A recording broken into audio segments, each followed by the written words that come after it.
I relied upon the FBI as the fact finders here and the lawyers in the National Security Division to vet the accuracy of the FISA application. And all of my whom job, hated Trump, right? No, Senator, they did not hate Trump. Well, if I may. And, I have to say, I have to speak up here for the career men and women of the Department of Justice. There were... Oh, I'm not talking about all the career men and women. I think you and your colleagues have tarnished the reputation of the FBI. Okay, more criticism coming in of Sally Yates' testimony before Senate Judiciary yesterday.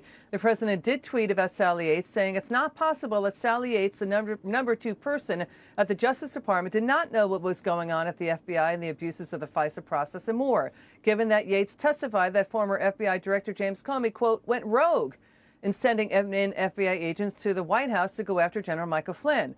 Former FBI officials James Comey and Andrew McCabe are expected to testify next month.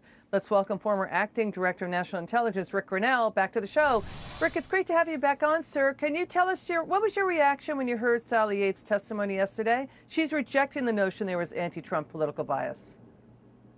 I mean, look, my first reaction was, boy, would I like to be the one that was asking questions of Sally Yates. She completely missed it. First of all, let's be very clear about a couple of things, Elizabeth. We're talking about Russian propaganda. The DOJ under Obama and the FBI under President Obama and Vice President Biden have tried to create this thing that is beyond Russian propaganda. They're trying to pretend like elections were hacked and voting machines were hacked. They keep saying Russian collusion and Russian meddling in our election.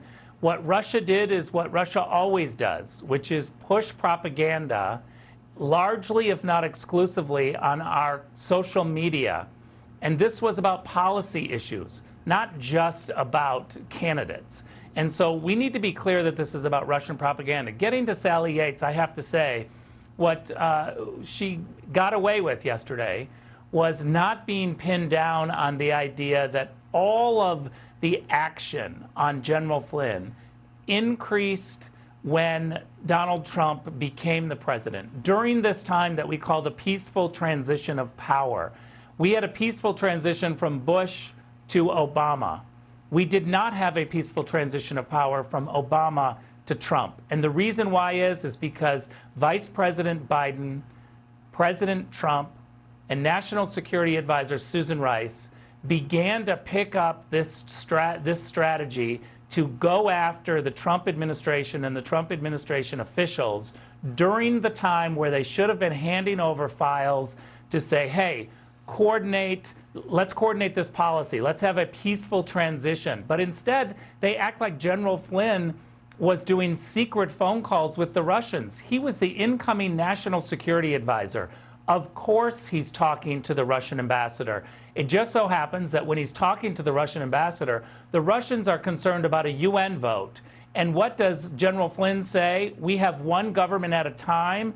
Let's de-escalate this situation. General Flynn did exactly what you want him to do on a phone call with the Russians when he is the incoming national security advisor during the presidential transition. What is shameful is that Susan Rice and Joe Biden, who were all about trying to undo this peaceful transition, what they decided to do and all of their team was create this crazy idea that somehow we were colluding with the Russians, that the Trump transition team was colluding with the Russians. They were coordinating, trying to take over the greatest country in the world through a peaceful transition of power with the current administration who undercut them. It's outrageous. Yeah, I think so it was President Obama, Joe Biden, Susan Rice meeting in the Oval Office the day after that the FBI decided to drop the case and the probe into General Flynn. All of this was basically based on what was going on was a Steele dossier paid for by the Democrats. Hillary Clinton wanted to use that Steele opposition research to contest the 2016 election. If she lost, somehow that got its way into the FBI and it was used for FISA wiretaps. Your take on Obama's former National Security Advisor, Susan Rice. She's a candidate for Joe Biden's running mate. What's your reaction to her time in the Obama administration?